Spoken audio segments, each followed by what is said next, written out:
For the most part, like at the duty stations I've been in, like, and I don't want you to classify for anyone listening who's maybe still active duty that maybe someone's bad day doesn't make them a bad person, right? If you're having a bad day, doesn't mean you're a bad person, correct? So our leadership, like as much as people might say, oh, he's just talking out of his ass or he's being a kiss ass, that's completely a lie. Because the leadership I've had in my communities have done nothing but gone to bat for me and stood up for me. And if I have any question, they'll get me the answer. They'll do anything they can to help us out because they know that like, hey, one day this person is gonna be in my position. But if he is in my position, I want to be able to show him that this is the type of leader he's supposed to be, right? Don't think just because I'm a chief or I'm a senior chief or I'm a master chief, I don't have the time of day for you because that is completely the opposite of what I've experienced in my entire career.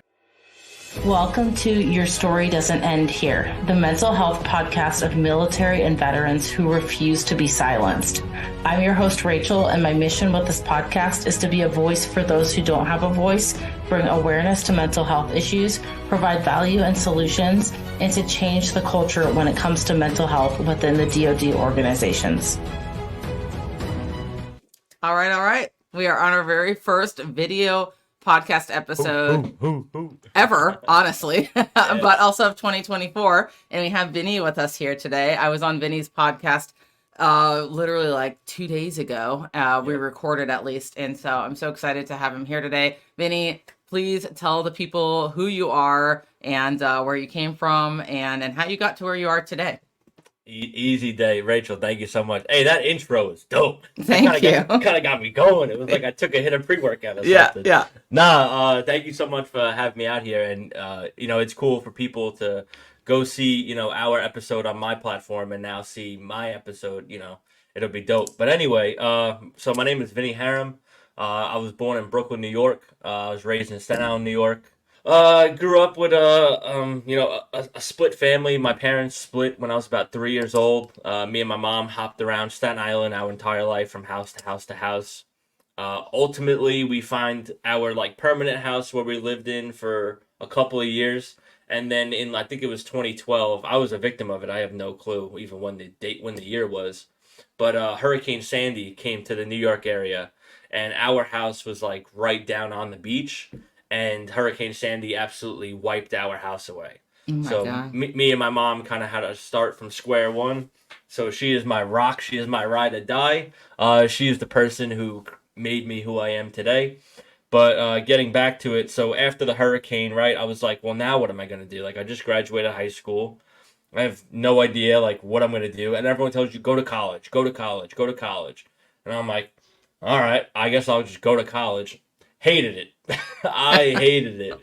I made it through about maybe a year and a half, and then I was just like, there's no way I can do this for the rest of my life. And it felt like the rest of my life, right? Like bad times like that, like there's like an end, but at that point, there just felt like there was no end for me. So I was like, you know what? I am not going to college no more. Told my mom, I was like, Mom, dropping out. I'm not about this whole like university life. So she was like, all right, well, what are you going to do? So I was like working as like a waitress, like a bartender type ordeal in restaurants my entire life. So while I was doing that, I was like, you know what? I'm going to go to nursing school. And my mom was like, sounds good. Go for it. I was like, all right. So I went to the school. It's called St. Paul's School of Nursing. And I actually went to go be a medical assistant. It was about an 18-month program that was accelerated. So it was a 2-year associate's degree, but it was accelerated into 18 months. Meaning, you don't get summer breaks, you don't get winter vacations. It just goes straight through. You get your degree and then see you later. I started working after college in like a doctor's office, and it was a gynecologist, pediatrics, and a podiatrist. So feet, kids, and Random as hell. and the last part, yeah. It was in a very bad neighborhood, so just. I don't want to say the patients or the clientele were not what I thought it'd be. I was trying to get jobs in hospitals, but it was very hard for a male in the nursing field to get a job, right? Like I remember this one story. I walked into a doctor's office with my resume because that's how we did things. It's weird to say that's how we did things because I'm not that Right. old. I'm only 30, but that's how we did things. So I walked in the doctor's office and I handed him my resume and I was just like, "Hey, are you hiring? And, like, here's my certificate, here's my degree, here's all my accreditations." And he was like, "I'm gonna be honest with you, bro. Like, I am hiring, but I'm not gonna hire you." And I was like, "What?" Really? And he was like, "The stigma of when you walk into a doctor's office is you want to see a blonde-haired, blue-eyed girl behind the desk because Wow. you want that attractiveness feature, but also you want people to be comfortable with a female in the room rather than a male." What I Wow. mean by that is when I worked in the gynecologist's office, for example, I would have to ask every female patient, right? Obviously, "Hey, I'm gonna be like your male medical assistant today. Is it okay if I'm in the room?" Most of the time, they were like, "Yeah, sure, sounds good," and then sometimes they're like, "No." So that would be taking away a body from the job, essentially. So after about 6 to 8 months, I was like, I can't find a job in a hospital. I'm just not happy what I'm doing. I don't want to tell my parents, like, "Hey, like, I spent all this money to go to a different college after I dropped out of one, and I don't like this job either, so I'm gonna go back to bartending or something." So I was like, I want to do something drastic that's gonna take me out of this life essentially and just let me start over. So instead of picking up everything I own and moving to a different state or a different location and starting from scratch, poor, doing what I got to do to make a buck, I was like, the Navy sounds kind of cool. So I did some research because my grandfather was in the Navy. I had some friends that while I was in college, I was in a fraternities, and some of them ended up going to the military. So I hit them up and I was like, "Hey, like, what's the deal with the Navy? Like, is it that bad? And like, what's the military like?" And they were like, "Dude, it's fine. As long as you can show up in the right place, right time, and right uniform, you'll be all right." And I was like, "I don't know what that means." I learned later on what that means, Yeah, but I'm I sure was you like, did. yeah, but I was Yeah. like, "All right, cool." So how do I sign up? So I walked into the recruiter's office and I was like, "I want to be in the Navy." And he was like, "Got him." And I was like, "Yep, what do I do?" And he was like, "So did you go to college?" And I was like, "Yeah, I went and I have my associate's degree." He was hyping it up, "Oh, you're going to get all this stuff." Nope. The only thing I got was E3 right out of it. So I was like, "Oh, that's not that bad." But he tried to sell me to be like a CS, and for those of you who don't know, it's a culinary specialist, which is a cook, right? Yeah. Because he was a CS, and I was like, "Well, what the hell's that?" And he was like, "You're gonna be a cook, and you're gonna be on the ships, and you're gonna learn how to do all." And I was like, "Stop right there." It's like, I do not want to be on a ship. And he was like, "Yo, you're in the Navy recruiting office," and I was like, "Yeah, I get that." But when there's a will, there's a way, right? Yep. So how can I be in the Navy? Because I ain't going next door. The Marines are doing pull-ups and they don't take lunch, and I'm not about that life. Eat Like I like my, crayons. Yeah. yeah. There's a trail of Crayola. I don't know, whatever. So I was like, what can I do to be in the Navy but not be on a boat? And he was like, "What about a submarine?" And I was like, That's even "You-" worse. I was like, "You're losing me. You're really losing me." And he was like, "What about like construction?" And I was like, "That's what I'm talking about." I was like, my grandfather was telling me about something that he wanted to do that he never got the opportunity to do, which is like a CB or something. And he was like, "Yeah, that's exactly what I'm talking about." And I was like, "All right, well, what do they do?" And he was like, they don't go on ships. They're more green side military, and they'll go overseas and they build stuff. He was like, "I don't really know what they do because they're in the Navy, but they're completely separated." And I was like, "Why didn't you open with that?" Like, hello, that's what I'm looking for. So, long story short, I ended up going to MEPS. I took my ASVAB, came in with a full college degree, and I got a 38. And I was like, "Is that good?" And they were like, Yeah, "No." you need a 10. A 10 Yeah. now. So Yeah, they were like passing a 35. I was like, so I passed. I aced it. This is great.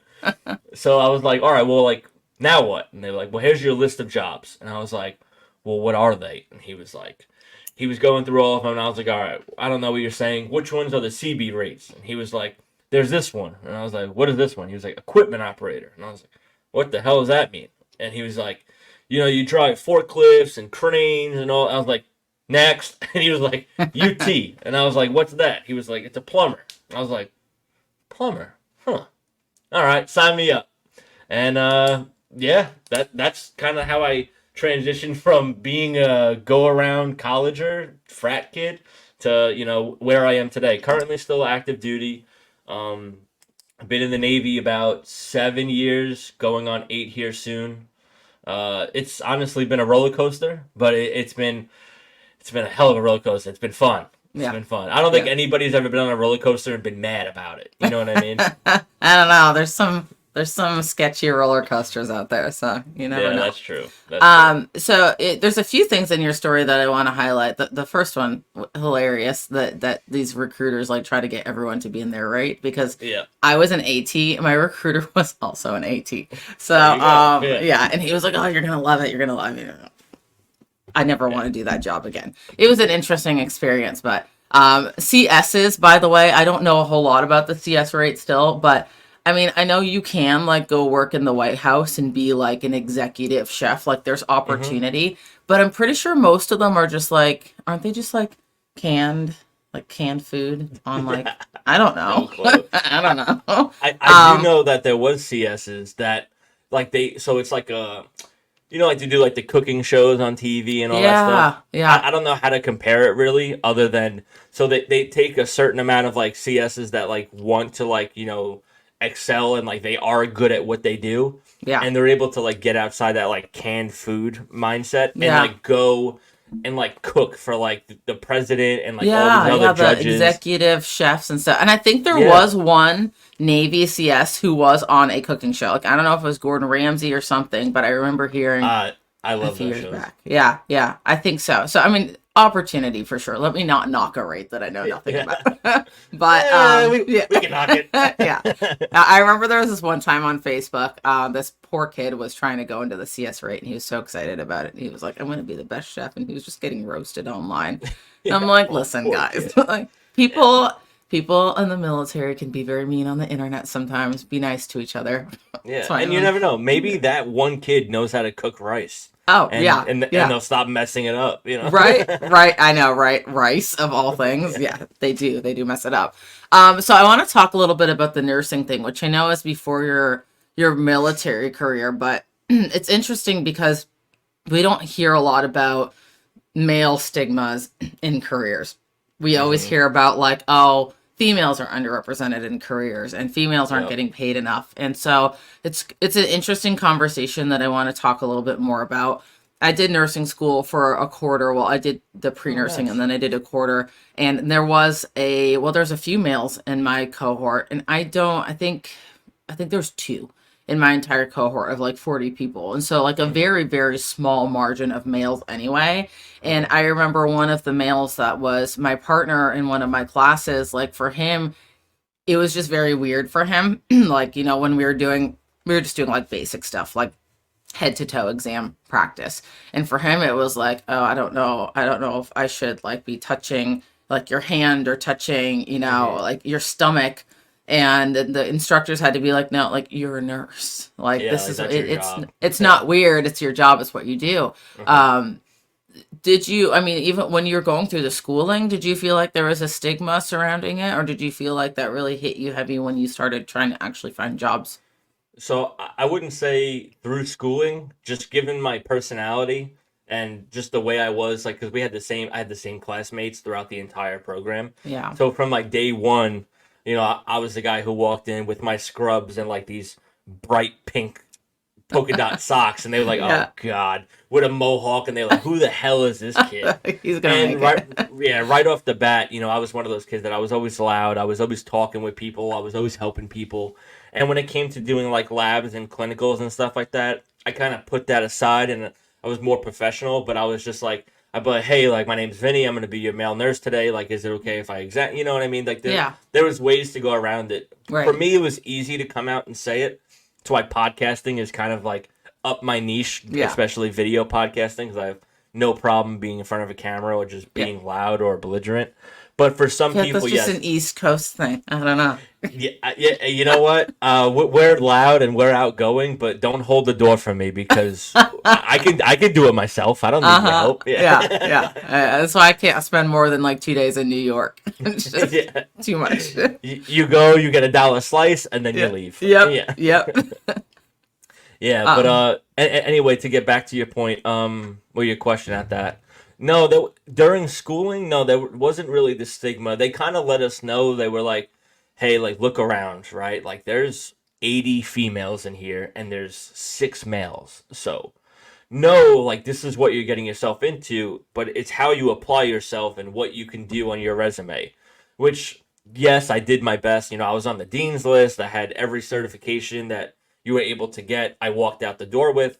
But when you got to the real world, it was completely different. Yeah, right. I think that's the experience with most careers, honestly. Mm-hmm. School's never what it's like in the real world. So why, other than the boat thing, and maybe this was it, why did you not decide to go corpsman or decide to go like an officer, medical, like medical rate? I guess officer, I don't know if they're called rates, but why didn't you decide to go on the medical side of the Navy?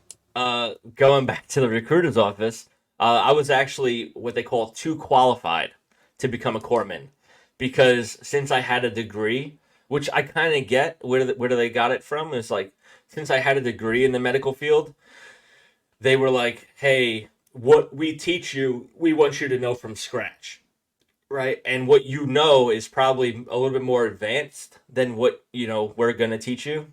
So Really? yeah.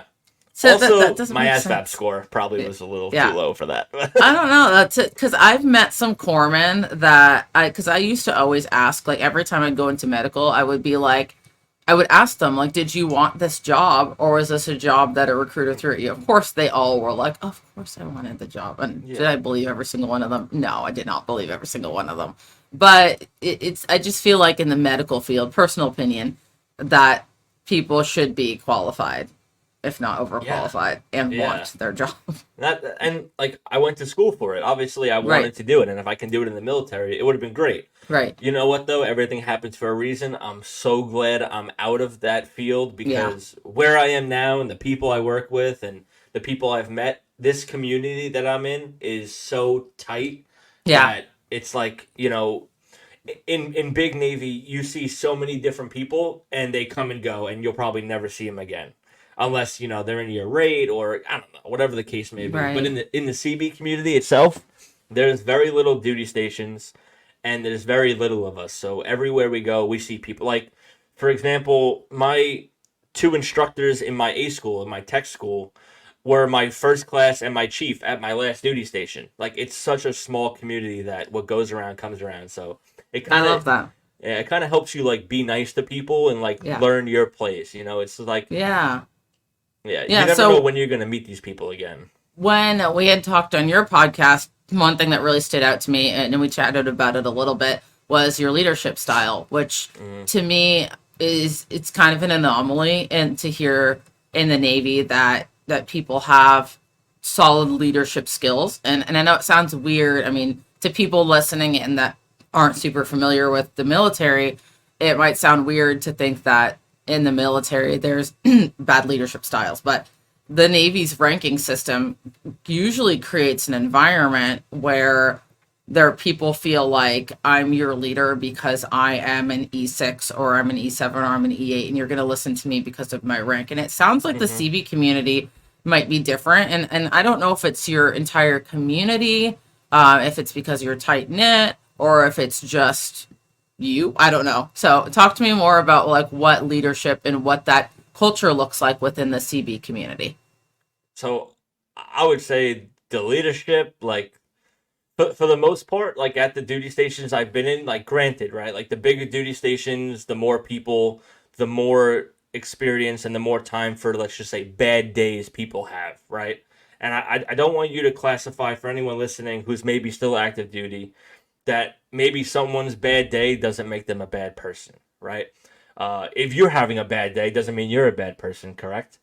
So our leadership, like, as much as people might say, oh, he's just talking out of his ass or he's being a kiss ass, that's completely a lie. Because the leadership I've had in my communities have done nothing but gone to bat for me and stood up for me. And if I have any question, they'll get me the answer. They'll get me the cliff note. They'll get me the instruction. They'll do anything they can to help us out, because they know that, like, hey, one day this person is going to be in my position. hopefully, right, retention. But if he is in my position, I want to be able to show him that this is the type of leader he's supposed to be, right? Don't think just because I'm a chief or I'm a senior chief or I'm a master chief, I don't have the time of day for you, because that is completely the opposite of what I've experienced in my entire career. You can walk into any of my past Master Chief's office and be like, hey, how much is the price of an orange in Africa? And I'll be like, I don't know, sit down, let's look it up. You know what I mean? Like, that's the type of leadership I've had over my That's 7-year awesome. career. That's awesome. And that's the reason I asked, because you're still active duties. Obviously, if I got the vibe that you're gonna say, "Yeah, my leadership is trash," yeah, No, we're not no, we're no. not gonna go there and put you in a position. But no, that's really cool, and it kind of presents an interesting perspective, because for probably leading up to the point that we've had conversations, my whole theory was, oh, the leadership in the Navy is the way it is because of the ranking system, but CBs rank up the same way everyone else does in the community Hmm. or in the Navy. What do you think it is that is so different about this community? And my thought process is that it is such a small, tight knit community. But I would love to hear from your perspective. What is it that you think creates that environment? It's a really good question. It's kind of a tough question too. I think just the fact that, like, the CBs don't get stationed on every single Navy base out there, or every single, military base out there. We kind of stick to like our own bases, and our bases consist of our community, right? So, to take with that as you would, um, I don't know. It's a really Yeah, good question. and It's it really might be simple. harder for you because you haven't seen the other side of it. So there's really not Correct. like a Correct. whole lot to compare to. Correct. Um, do you guys come across a lot of poor mental health or mental health issues within your community, or I mean, Yes. let's talk a little bit more about that. Yeah. No, definitely. From my experience, 2023. See you later. Because that was just, it was just it. It is hard with the amount of time when you're at like a battalion, is what they call it. That's like every CB will do a battalion, which is their shore duty, and yeah, you're home. I'm sorry, it's not a shore duty. It's a sea duty. So yeah, you're home because, like, when we get deployed, we don't go on a ship, but we do get deployed and sent overseas somewhere. And maybe where you are, like, the service isn't that great. Maybe you're not making that much money.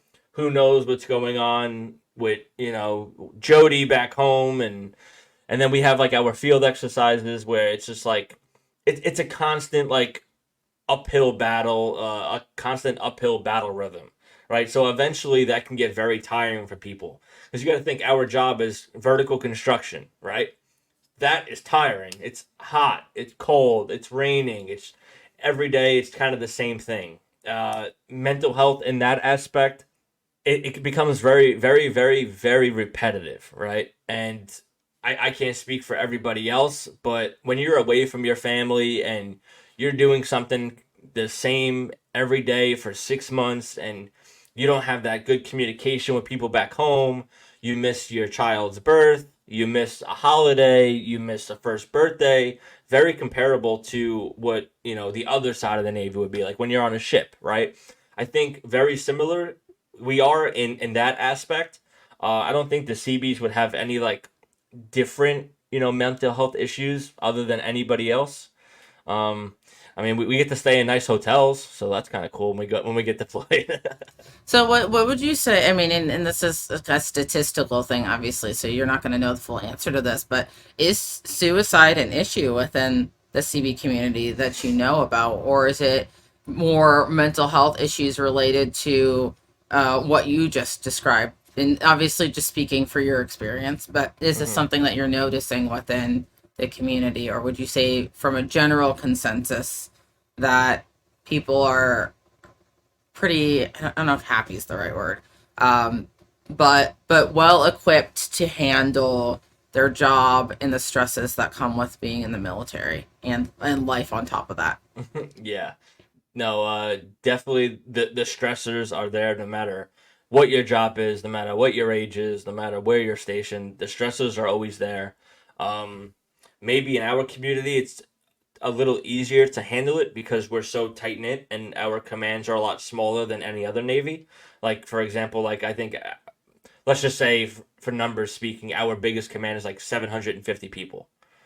That's like a quarter of like what a carrier would be, right? So it might be a little easier for us, but I really do think that the mental health and the suicide aspect of things doesn't matter what your rank is, doesn't matter what your rate is, doesn't matter where you're stationed. I think it's evident in any of the U.S. militaries. Yeah. And I ask that because I think that when people look at the big picture of the military, they might just take like one piece of that picture and be like, oh, well, this is the problem. Oh, this is the problem. We just fix this and that fixes it. But it's interesting because the command that I was in before I got out was also a small community. I mean, we were like I was EP3s. We only had one command that worked on EP3s. And I watched the culture change from more of a tight knit to more of a toxic environment. And so I truly believe that, the people in the command are what make the command, or the people in a community are what make a community great. And that's not even just the military. That's anywhere you go. They say one bad apple can ruin a bunch, but I think that one good apple and one good person can spread that same energy to an entire group of people. So I think it works both ways. I don't know that the mental health thing realistically is as black and white as saying like, oh yeah, we just need this and we just need that. But it's very interesting to hear that the CB community is what feels to me like an anomaly within the military. It might not be an anomaly. But so I remember what I've heard about what you guys do, and this might be wrong, so correct me if I'm wrong, is you get to do like humanitarian work and like building things in other countries. Is that? Yep. What are the rewarding parts of your career, I guess, is what my question is. This is the bigger aspect of it, besides just the leadership and the kind of command, I will say, just to give a little BZ to the commands, they do try their hardest to not push people away with like all of their Mando fun. They do what they can to like, bring everybody together, invite the families, invite the kids. So I will say, and there's a lot of resources out there for military spouses. And I actually did an episode with a military spouse, and since the day of birth, her father was enlisted. So she was bouncing around her entire life, got married to an enlisted, and lo and behold, the pros, I wouldn't say pros, the highlights of me and what I've done for my job is I've been to the Philippines twice and Okinawa, Japan 3 times. In the Philippines, I actually got to build, the first time I went there, I went for about 2 months, and I was sent there with U.S. Marines, Filipino Seabees, and Filipino Marines. And we actually had the Japanese, I think it was the Army. I don't know. I think it was the Army, just because they're the cami colors. We actually had the Japanese military come out there as well, and we all built a 2-room classroom and like a little medical facility for like the locals out there, which was miserable building it because it was an exercise, right? So for us, an exercise, like it was very compact is what I mean to say. It was like, every day, 10, 12-hour days, but that's what you expect. You have to get things done. And when there's so many of you guys, it just, one day you look at the ground and it's just a solid piece of dirt with mud piles and it's raining and you're like, oh, like we have to build this. But then the last day, when you have your little ribbon cutting ceremony and the entire community floods to you and all the little kids are running through the classrooms and like, I guess their mayor of like that town would be there and all the locals. That's probably the best, most rewarding part, is just to see, the whole community come together and just how grateful they are for what we did. And I'm like, damn, like we built that. Like that's cool. That's a good feeling. That's cool. That's awesome. And so I can't remember if we had talked about this before. Are you planning on doing 20 years in the military? Negative. No? When are you getting out? I think December of 2025. Okay. So are you going to continue construction, or are you thinking something completely different with your life? So I'm getting older. Every time I bend down, my knees crack, and I'm only 30. So don't hate on me, because there's someone out there probably listening like, yeah, it only gets worse. And believe me, I know it does. So I'm gonna plan ahead for that. So before I get out, for anyone that doesn't know, if you're still active duty, you can look into this as well. And if you're a veteran now and you didn't look into it, haha, sorry, someone should have told you. But there's something called the Skill Bridge program, which it's kind of like, let's just say, a work release, where the Navy will say, hey, like, you're still in the Navy, 3 to 6 months prior to you getting out when your contract ends, we're going to let you apply for a company to do an internship with them. This way, when you get out of the military and you're transitioning, it'll be a lot easier, because hopefully that job will hire you. Like, if you do good, like, they'll most likely hire you.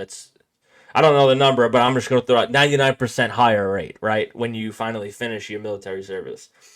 So you still stay in the military. Uncle Sam still pays you. They pay you nothing.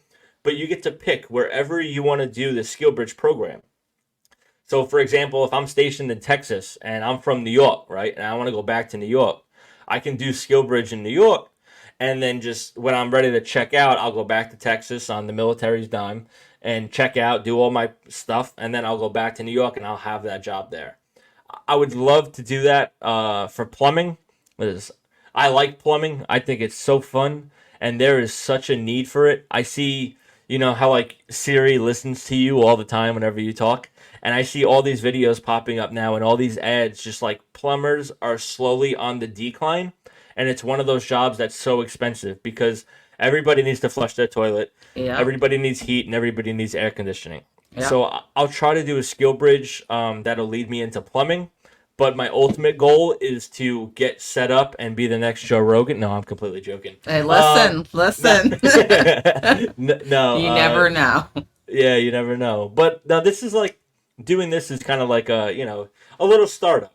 But what I would really love to do is to take everything I'm learning right now from this business aspect of doing the podcast and relations and marketing and just all that stuff that I've never done before, and incorporate it into being a home inspector. My entire military career, I've been building buildings. I'm tired of that. I want to let somebody else build them, and I'll come in and inspect them.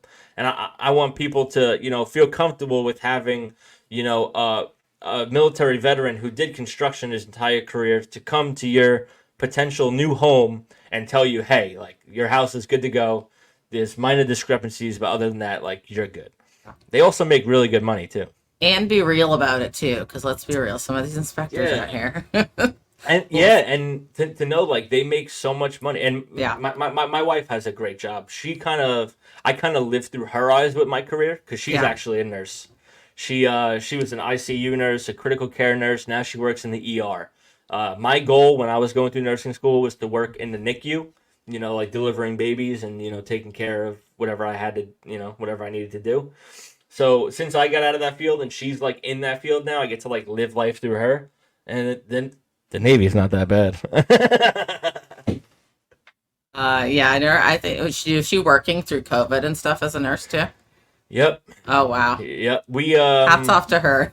Yeah, we didn't know each other at the time. It was like it was like soon after COVID, because I was one of those COVID deployment babies where as soon as we were about to come home, they were like, something's going on and you guys got to stay where you are. And I was like, oh no. And so she was going through COVID, and she was like kind of new to nursing at the time. So she was having her, brink of mental health, and I was in isolation going crazy. And So let's talk about that a little bit too, because this came up a bit on your podcast, and I was also in a position during COVID where I was active duty, and I got extended because they were like, sorry guys, like no one's flying planes right now globally. So it was very much an unknown time period. And I don't think I've talked about this a whole lot on my show, but during COVID, when the world shut down, for those of us who were active duty military, we did not know when we were coming home. And thankfully for me, I just went from, I think we were supposed to come home. We left in January. We were supposed to come home in May. I think we came home like maybe like the tail end of June, July, maybe. So it wasn't like so much longer than the original time period. But you had said that you got extended for quite some time. So talk to us about that. Yeah, so we deployed whenever the day was, I don't know, add 6 months to, well, minus 6 months from, March, April of 2020. And, we were like just finishing, we just finished one of our schools because we were in the Philippines at the time.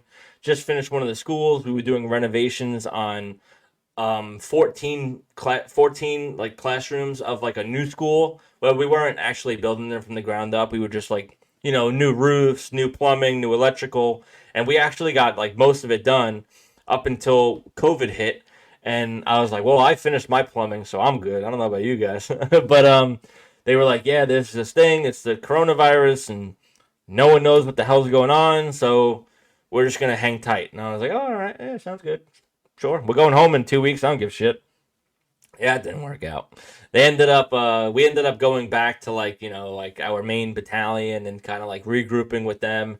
And that 6 month deployment turned into a 10-month deployment real quick. And some people were out there for 11 months. I think I was out there for 11. I'm not going to give myself any credit by saying 11, but I think so.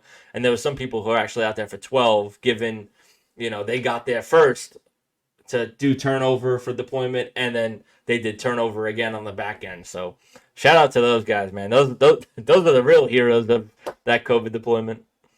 Yeah, I couldn't imagine the people that were on boats for like 11 months and not pulling into port during COVID. I was like, man, like at least I have my cell phone. At a minimum, I had grass. I had a Starbucks. I had like a little mini store. Yeah, we had rules, but like our command was like pretty like lenient with us, where they were like, we know what's going on. Just here's your set of rules that like we have to follow them, and we'll all be good. And I was like, oh, okay. And we got like 1 day on, 1 day off. 6 feet social distancing, and And you were Philippines. You said in the Philippines during this time. Yeah, but then I went back to Japan. Okay, so how was Japan as a country during COVID? Because I know Bahrain. I mean, Bahrain's a kingdom, so the way that they function compared to the U.S., I mean, the king makes the rules, and like you don't follow the rules, you just get arrested. That's literally how it was during COVID. Like you will follow the 6 foot social distancing and the masking and whatever rules they had. And if you don't, we're either going to fine you or haul you off to jail. And so a lot of people just avoided going out in general. But how is the environment in Japan? Yeah, that's literally exactly what we did. We just didn't go out. Yeah. We went to like the bigger base, which was the Air Force base, to get like actual shopping or groceries if we wanted to go get some. Yeah. But going out in town wasn't really a thing because everything was kind of shut down. Everything was on lockdown. And I don't even think, don't quote me on this, I don't even think there was a case of COVID in Okinawa, Japan. Really? So I think they did a really good job of like, hey, like keep that shit out of here. Yeah. You know what I mean? I think they did a pretty good job. And also like, I can't speak for, everyone else that was there, but for me and my command, like we were like, dude, I just want to go home. I don't give a shit about going to the bar. Like, right. And we also had like our own bar on base. Yeah. We had our store that, sold like essentials and toiletries that you would need every day. A little like diner. So like we had everything we need. We also had a gym. So that kept people like, active and fit. And we also had like a big housing area behind us. Yeah. So it was nice to like, like go on like a long walk and see people that are like not in the military and not work with you every day. Be like, oh shit, like this, I don't know you. That's nice, So you guys didn't stay at the Air Force Base? No. Okay. No, we had our Camp Shields is what it's called. Ah, okay. We stayed at the Air Force Base when we were there. So must be nice. Listen, the hotel rooms still weren't all that great. Okay. Really? No, they put the lower enlisted. They put us in like the crappier ones, and then they put the officers in like the fancy ones. I remember one time I had to go over to like the officers' hotel area because I had to grab something, and I got a chance to see one of the hotel rooms, and I'm like, oh, you have like a queen size bed. and like a whole like kitchenette area. It was like a studio apartment. And I was like, wow, we had like a common area ovens that did not work. I tried making eggs one day and my egg did not cook because it did not work. So I had You to, should have just got a lighter. yeah, I just got a skillet. And then I just ended up eating like burritos most of the time that I was there. Cause I'm not bad about. Yeah. Can you imagine you go to Japan and they're like, "Oh, do you have any sushi?" Nah, I had burritos. yeah, literally. I would get sushi occasionally from the it's not called an X there, but whatever it's called on an Air Force base. I would get that occasionally, but I intentionally, we're going kind of off topic here. When I was in Okinawa, I intentionally didn't get my license because I wanted to force myself to walk. And so, Okay. yeah, which worked because if I wanted food, I had to walk to go get it. I Yeah. still drove occasionally, but that other side of the road driving is different. So, Yeah, yeah. we weren't allowed to have like because we were only there for like a short amount of time. We weren't stationed there, yeah. so we weren't allowed to get our licenses or like get a car or rent a car or anything. So we Oh, it had was to just use, like a test. It was so sketchy. It was like we didn't even study, prepare. We walked in a room and they're like, all right, guys, here you go. We're taking the test for the license. And I'm like, what? And so Yeah. everyone failed naturally. And then they're like, oh, take it again. And they're like, we'll help you. And so anytime anyone asked a question, they'd be like, hey, what's the answer to question 5? And they'd basically just give them the answer yeah. so that everyone So, could like, get their I license. can't really tell you, but It's you might not have to- yeah. A, Yeah. B, or C.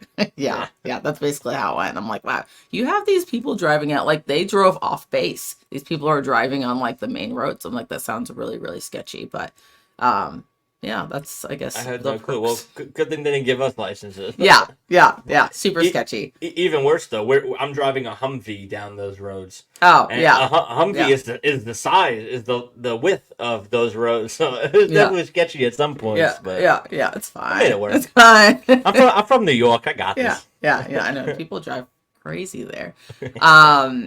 What was I gonna ask you next? There was some direction I was going in my brain. So my favorite color is red. No, I'm joking.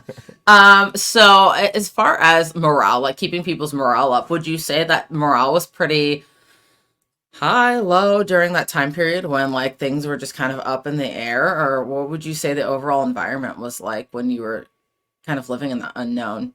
At first, morale, not even a word in the dictionary. As time progressed and people got, because we're all human, right? So we adapt, improvise, and overcome. So as time progressed, people got to get themselves into a routine, right? Where it's like, all right, chow is at this time. I'm off that day, so I'll go to the gym. I'll go to chow. I'll go for a walk. I'll go play some video games, and then just rinse and repeat. So at first, everyone was like, what do you mean I can't go outside? You know what I mean? Like, this is bullshit. And Yeah. then people are like, all right, I get it. There's a bigger picture here. And I'm glad I'm not the guy with the leaf on his collar because I don't got to deal with that shit. So whatever he says, I'm just going to do that because I don't want to piss anybody off or, just make things worse because he's human too. You know what I mean? Like, he's got issues. He's got problems. So it kind of came where people were just like, all right, you know what? I'm just going to fucking do what I got to do. If you need me, call me type ordeal, Yeah, absolutely. So what would you say, I mean, I think you kind of hit on this already, but what would you say that it was that kept the morale together rather than falling apart? The people. The people I was stationed with, the people I was, every day we would have like our little routine, like, hey man, like I just missed, I missed my wife. That's cool. I just missed my son's first birthday. Well, that sucks. Yeah.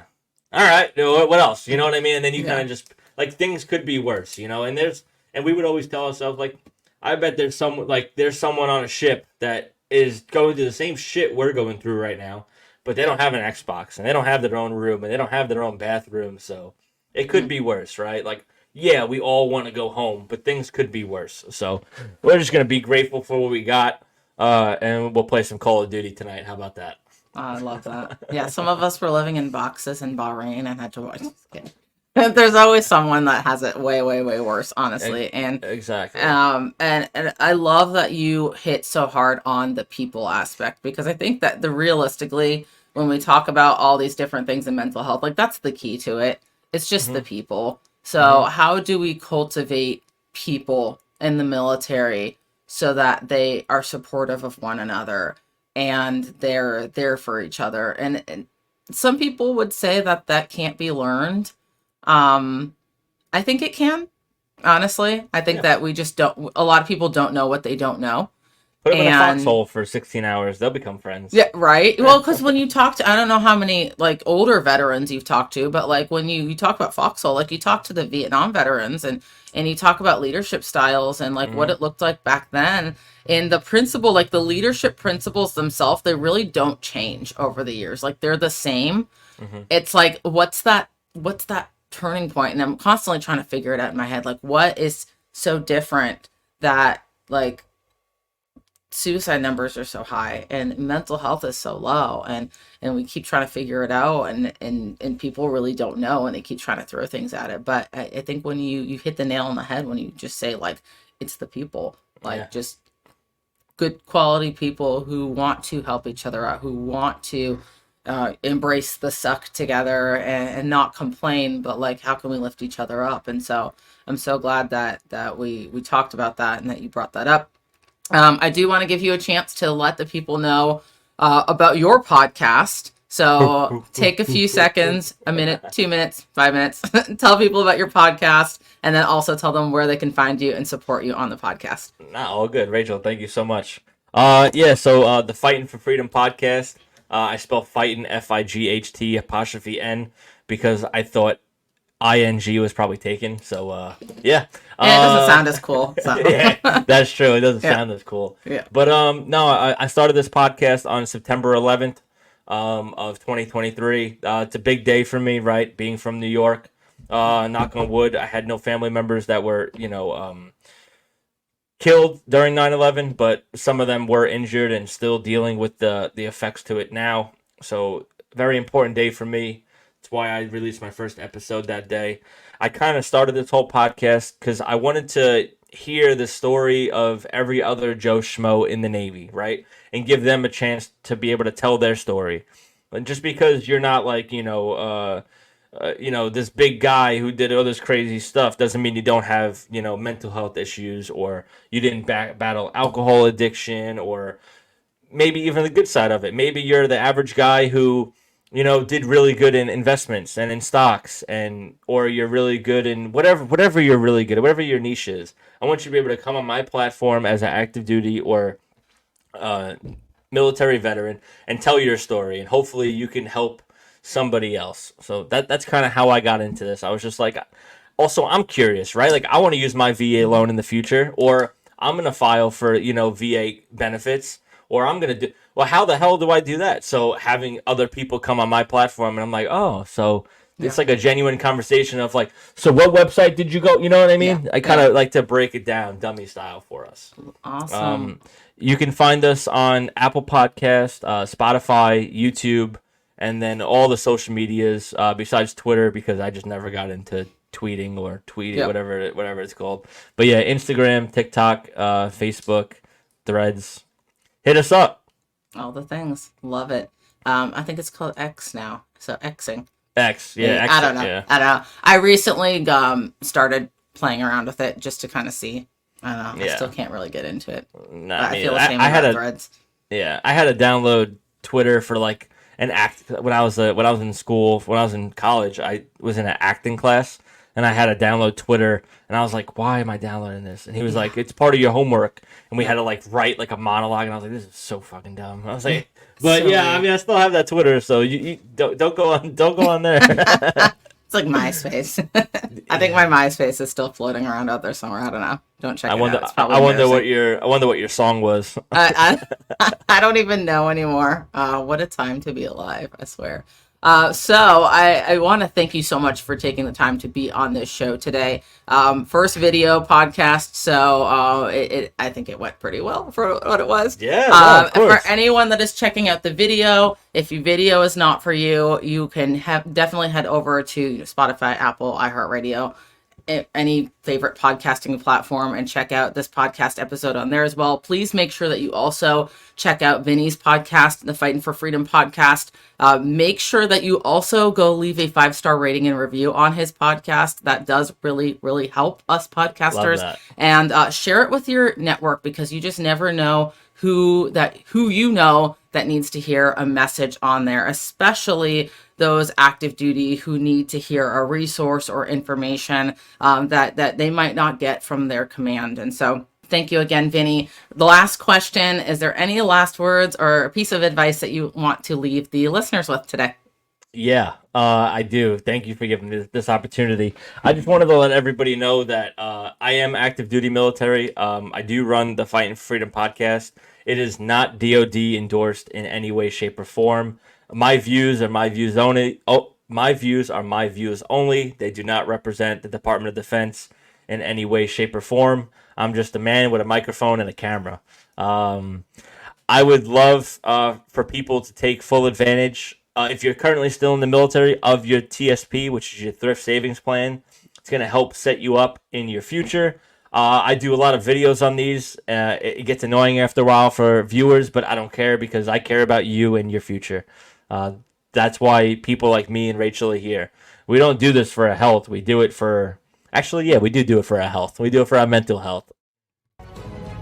Thank you for taking the time to listen in today. With your support, we are able to increase awareness of the mental health issues affecting service members and veterans today, with the goal of creating positive change.